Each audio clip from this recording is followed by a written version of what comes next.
Certes, du côté de l'enfant en bas âge, cette communion entre sa mère, son père, demeure incoative à un stade très primitif. Elle n'est pas choisie comme telle. Elle s'insère non pas dans sa conscience rationnelle qui ne s'éveille que bien plus tard, mais dans la conscience d'amour que l'enfant déjà possède en lui. Pour l'enfant, cette communion n'est que la préparation, le fondement de la communion qu'il pourra vivre plus tard. Et pour la mère ou le père, cette communion peut être très vite faussée par son désir de posséder l'enfant, de l'utiliser pour remplir son vide affectif.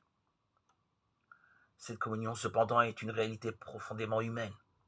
Elle constitue même ce qu'il y a de plus fondamental dans la vie et dans la psychologie humaine.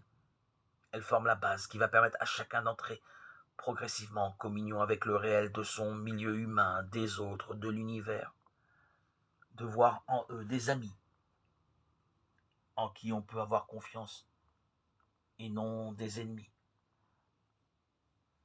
L'enfant qui n'a pas vécu cette communion ne pourra avoir confiance en lui-même.